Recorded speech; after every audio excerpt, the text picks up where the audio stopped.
Hi there, and welcome to the DaVinci Resolve Beginner to Advanced course.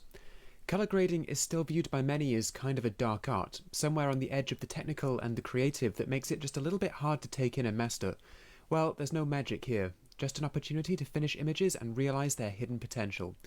This course is going to take you from the very basics, how to read an image and how to take an edit into DaVinci Resolve, through to advanced grading, necessary color science, and how to deliver to web, broadcast, and cinema.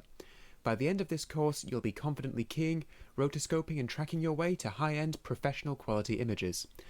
I've been doing this for 5 years on a freelance basis. In that time, I've worked on projects for Unilever, the BBC Natural History Unit and the NHS, as well as many other brands, drama projects and music videos. When I started colour grading at university, there was no one to teach me anything about the grade. I had to pick everything up from scratch. Now, that's given me a deep understanding of my craft, but it took a great deal of, sometimes painful, trial and error, and I want to spare you from as much of that as possible. Through lectures and mostly practical hands-on projects, we're going to go from basic contrast adjustments right the way through to multi-pass advanced grading using most of Resolve's tools. There won't be a project that will faze you after this course, be it a short, a music video, or even a feature film. You'll be ready for it and producing amazing grades before you know it. I'm going to give you a few basics for free though, so check out the videos below and see if this is for you. For the most part, you can work through this course on the free version of Resolve, but we will be going into some paid version features as well. Building a course like this is a massive undertaking, and this is the first wave of content. This version of the course contains all the know-how and practical material you'll need to finish and deliver a project for the web. I'm then going to move on to providing additional practical projects and lectures on more advanced deliveries and techniques in the short-term future. It is my goal to bring a practical project to this course every month until there's a bank of 4 to 6 practical projects. This depends on the clearance I can get from my past clients. So, things are just going to keep getting better, and I'm going to do my best to keep up with everyone on the course's forum. Now, a word on the training footage I'm going to provide. I would like nothing more than for it all to be cleared for showreel use, but that's entirely down to the agreement I can make with my past clients. The training footage on this course all comes from previous real-world contracts. It's stuff shot for ads, corporate and drama. None of this has been staged for this course. That being the case, if the footage is watermarked, please respect this and do not post it publicly. If the footage is watermarked, then it was the only way I could provide you with material to practice with. This is an agreement between you and me. If you enroll on this course, you agree to respect any watermark placed on the training footage or any terms dictated should it be provided in a raw format. Now, on a lighter note, I really look forward to seeing what you all do with the material I can provide. As always, Udemy's got your back with its excellent money-back guarantee.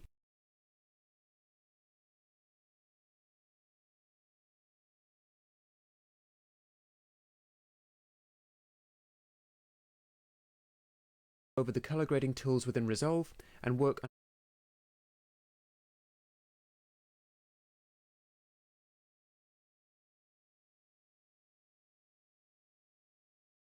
Right, so let's go over a quick overview of this course so far. We're going to go through a full crash on how to use Resolve, where the tools are, what each panel, which is like a window, does. We're going to go over how to bring a project into Resolve from Premiere Pro or Final Cut at first. I'll update this course with Avid workflows later on.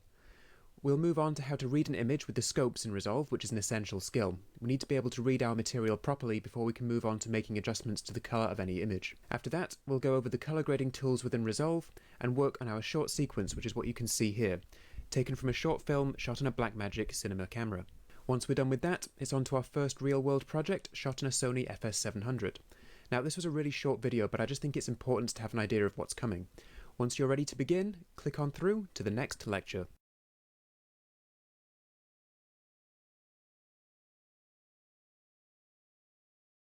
Changed.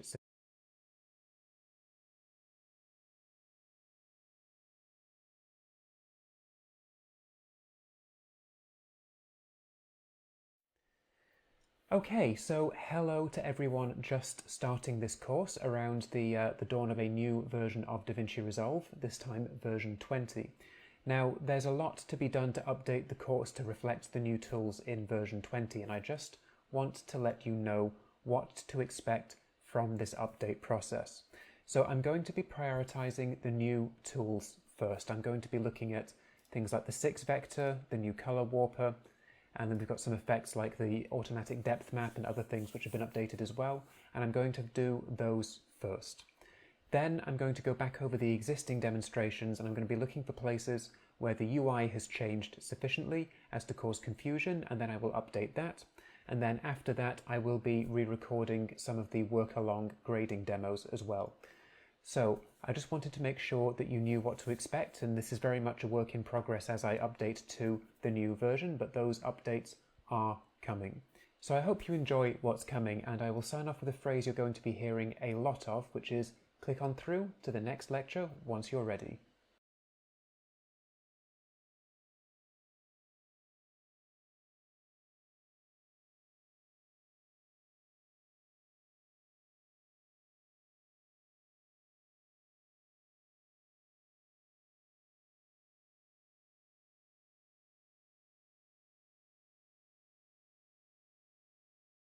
Okay, so for this video, I just want to show where you can find the downloadable material that accompanies this course. This isn't in the usual place for downloadable add-ons that you get in other Udemy courses because the files are way too big. They're video files. They become multiple gigabytes, as you will find out. So let's take a look at where we can find these. If we look at the course content list on the right-hand side, and we can unfold a section, you'll see that every now and again one of these is in block capitals and says download link. And these are spread throughout the course. I've got one for the baked master file, I've got one for the XML project, the AAF, all of these things. So if you just go down this list in logical order, not skipping anything, you'll get to all of these links as and when you need them. Now if you want to pick and choose, let's say I want to do some primary grading, you'll have to explore a little bit, because in scopes here, we've got primary tools asset download link, and if I click on this one, you can see that this is a text article, it's not a video, and I give you a link, and then I give you a password, and this is a WeTransfer link. Now, the only way I can do this is through WeTransfer. I don't have the option of using Dropbox instead, because Dropbox has limits on monthly traffic, and when there's a big sale, or if it's Black Friday, for example, the whole thing shuts down. I've had problems with that when I first launched this course. So it does have to be WeTransfer. I can't do this any other way. Now, we all know how WeTransfer works. I'm just going to copy this address. I'm then going to paste that into my browser. And then I need to go back and here I give you a password. Don't go crazy. That is a reference to an old RPG called Baroque, if anyone else out there has played it and also completed it, which I doubt. And then I'll just put the password in there. And here we have short sequence, and you can download that and you can begin working on it.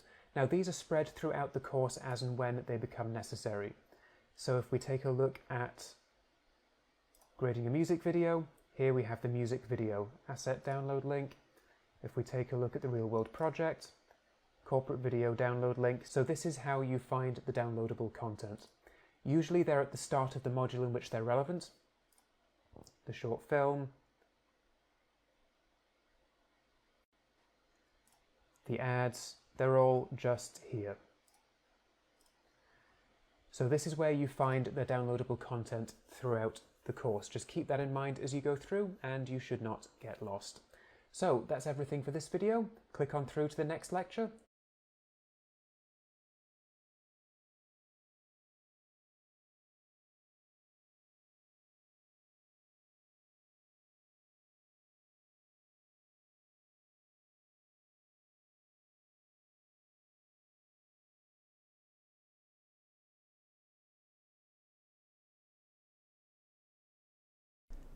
I'm really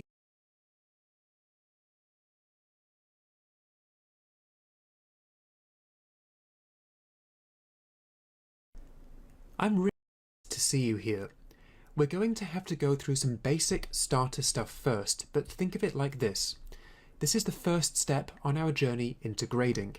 We'll get there, but we need to set a few things up and go over some basic things that DaVinci Resolve does a little differently. First, we're going to talk about the internal databases DaVinci uses to save its project files. I know that databases don't sound exciting, but bear with me, this is super important. Resolve does not save project files the way you might expect. Once you have saved your project in Resolve, that project does not appear anywhere on your computer like you'd expect from something like a Word document or a Premiere Pro project file. Resolve uses internal databases to save and manage its projects, and that means that by default you must access your projects by opening the software first. Think of it as having a video game save file. You have to boot up Elden Ring before you choose which of your characters you're going to play as. What we're going to do is go over how we make a new database and how to manage them so that we can always keep track of our project files and never lose anything.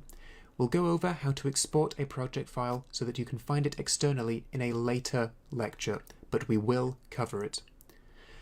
When we first open DaVinci Resolve, there is an option to take a guided tour. If you'd like to do that, then go ahead. We're going to cover all of the same things though, so skipping it is completely okay. Once you're done with the tour, you're met with the project panel, which is what we can see here. This is where we access and manage all of our saved project files, and it's where we're going to take a look at our Resolve database and possibly set up a new one. But first, we need to understand where our default database is. It is always on the same drive that Resolve was installed on. This is usually the boot drive, or the startup disk, and that's okay most of the time. But if you have a very small or full boot drive, then it may well be worth setting up a database in a different location. For those who are not familiar with IT, the boot drive is the drive your operating system is installed on, and by default it is called the C drive when you look at it in Windows Explorer. If you're on a Mac, then you need to check the About This Mac option and it will tell you what your startup disk is, and that is the same thing. We're going to take a look at how to set up a new database, just in case we have issues with our default location. First, in the upper left, there is an icon that allows us to see a full list of all of our current databases. We have our default database, and I want to stress that most of the time it's okay to use the default here. As we add more databases, they will appear on the left here, and you can see that I only have the one database. So let's set up a new one and see how this works. We need to hit the Add Project Library button at the bottom of the page. We'll then be given this window. It's going to give us two options, Create or Connect, and it wants to know whether or not we're connecting to a pre-existing database or possibly an online database on a network drive or a server within our facility, or whether or not we're creating an entirely new database on our local disk. Now, a database on a server is often referred to as an SQL database, and they're used in post-production facilities to enable multiple users to access the same set of projects across multiple workstations. We're going to use the Create option here and make a database on our local disk so we can just access it whenever we need to. So I'm going to make sure that Create is chosen here. Now, databases are best kept on fast reading drives with a decent amount of space, which is why they're fine on boot drives a lot of the time. It's not best to put these on a standard spin disk or SATA drive. The faster the better, so SSD is ideal for this. I now need to give it a name, so I'm just going to call this one Demo Database.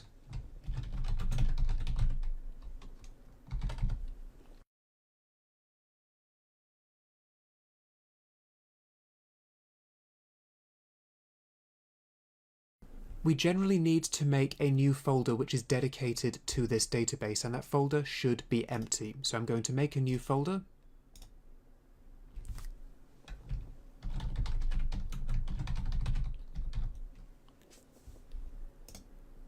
Double click in here and I will select this folder.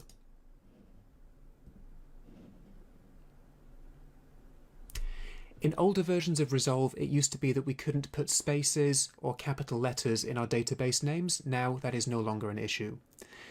Once we've created this database, we can see that it's turned up on the left in our project libraries list. Now again, most of you should be fine with the default location. Only do this if you have a reason to do this.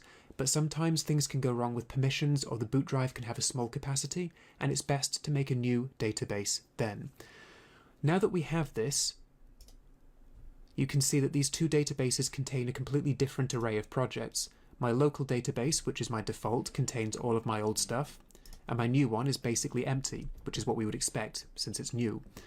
So I'm just going to go back and work with my local database. I made the demo for demo purposes. There's one last thing I want to show you here which is useful, and that's making a folder for your projects, and that's very, very easy. All you have to do is click this button in the upper right here, which is the Add Folder button, and it will create a new folder.